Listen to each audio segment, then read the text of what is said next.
जैसे पंजाबी बेटियां बाजू में छुरा डालकर चलती हैं कटार, ऐसी कटार हमारी सनातन धर्म की बेटियों के भी कमर पर होना चाहिए एक कटार। सनातन धर्म अगर आप खिलवाड़ कर रहे हो तो आप केवल एक झांकी बनाना चाहते हैं। हमारे यहाँ झांकी का काम नहीं है कि जो हमारे सनातन धर्म के बचे हुए लोग हैं उनको इतना पक्का कर लो कि ये दूसरे धर्म में ना जाए, कि आने वाले समय में हमारे जो ये लव जिहाद हो रहे हैं या कुछ गलत काम हो रहा है तो क्राइम को सरकार नहीं रोकेगी, क्राइम को अगर रोकेगा तो हमारे घर का संस्कार रोकेगा। इसमें नंदीश्वर महाशिवपुराण, महामृत्युंजय शिवपुराण, तो शिवपुराण का ये नवीनीकरण की जरूरत क्यों पड़ी? नवीनीकरण की विषय हो सकता है, शिवपुराण का विषय है, जैसे नंदीश्वर उसका एक विषय हो सकता है, महामृत्युंजय विषय एक हो सकता है, परंतु ये जो आपने उसका नवीनीकरण किया तो क्यों? नवीनीकरण से मतलब नहीं, शिवपुराण तो हम लोग लिखते हैं पर उसका ये लोगों ने जो लिखना चालू करा, जैसे हम लोग नंदी पर बात रहे हैं या हम महामृत्युंजय पर बात रहे हैं तो हम उसको सहज भाषा में ये नहीं लिखेंगे कि विषय नंदी और शिव महापुराण, तो उसमें कर दिया नंदी शिव महापुराण का था, तो उसका एक रहेगा विषय ही, परंतु वो रहेगा शिव महापुराण से जुड़ा हुआ। जितने भी पुराणों का वर्णन करा जाता है उसमें, पुराण में हम कोई चीज़ छाट लेते हैं, महामृत्युंजय नंदी है, बेलपत्र है, तो उसको हम छाट कर उसका वर्णन करना चाहते हैं, जैसे एक एक चीज़ जनमानस तक पहुँचे और उसके हृदय में वो चीज़ बैठे। एक साथ बच्चों को अगर दिया जाए तो वो श्रेष्ठता में ग्रहण नहीं कर पाते, इसलिए माँ क्या करती है, अपने बच्चे को थोड़ी थोड़ी देर में कुछ ना कुछ खिलाती रहती है। एक आखिरी प्रश्न, आपके का भाव होता है वो हिंदू राष्ट्र ही है, एक दूसरे का हम आदर करते हैं, भूखे को भोजन कराते हैं या प्यासे को पानी पिला रहे हैं या कोई तकलीफ में देखकर उसके लिए जागृत होते हैं, वो हिंदू राष्ट्र ही है। पर मूल है कि हमारे उस हिंदू राष्ट्र के अंतर्गत चलते चलते हम सब एकजुट हो जाएं, बस मूल वही। सभी को हर हर महादेव, श्री शिवाय नमः जी। उन्होंने कथावाचक पंडित धीरेन्द्र शास्त्री को बीजेपी का प्रवक्ता कह दिया, क्या तो प्रचारक है, आपको क्या लगता है, क्या वास्तव में गुरुओं के ऊपर इस तरह का आरोप मतलब गुरु द्वारा ही लगाया जाए? शंकराचार्य की बजवाई है, हमारे गुरु जगत गुरु शंकराचार्य जी के लिए हम एक शब्द में नहीं कहेंगे, क्योंकि वो हम उनको शिव का अवतार मानते हैं।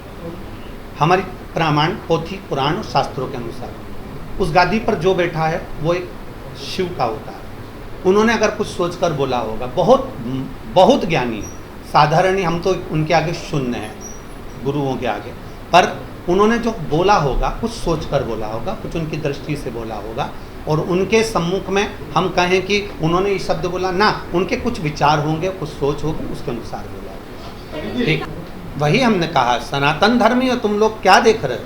एक बच्ची को वो चप्पू से मार रहा है, एक बार करा था तभी भी तो लोगों ने देखा था, दूसरा बार करा तभी भी तो लोगों ने देखा, पत्थर से दोचा तभी भी तो लोगों ने देखा। आप कहाँ थे?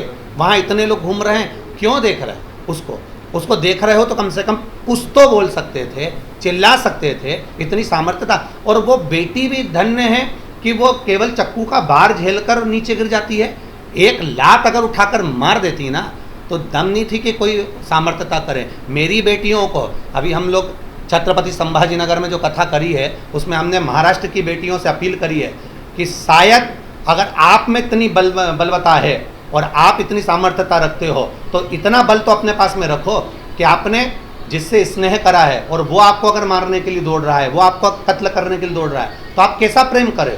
क्या आप उसका जवाब नहीं दे पा रहे? मतलब उसने आपको प्रेम दिखाया चक्कू मारकर और आप अपना प्रेम नहीं दिखा पाए, तो वो प्रेम फिर आप भी तो दिखाइए थोड़ा सा।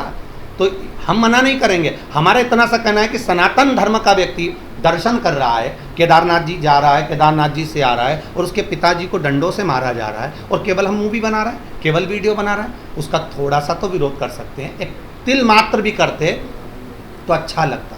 दो व्यक्ति भी अगर चिल्लाकर बोल देते ना, तीसरे की सामर्थ्यता नहीं है कि कोई कुछ बोलता है। तो क्या आप ये मानते हैं सनातनी जो है वो कहीं ना कहीं डरपोक हो गया है, आवाज उठाने में सक्षम नहीं है, और उसके लिए आप लोग मंच से किस तरह से आक्रोश या ओज भरेंगे लोगों के अंदर? नहीं, डरपुक्का नहीं हुआ है सनातनी कभी डरपुक्का हुआ ही नहीं और कभी हो भी नहीं सकता, ना कमजोर हुआ है। सनातनी किस बेस पे कमजोर दिखता है?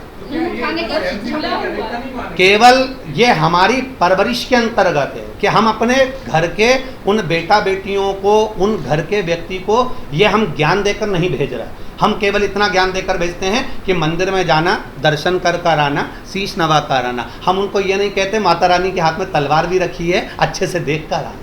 शंकर जी के पास त्रिशूल रखा है, अच्छे से देख कर आना।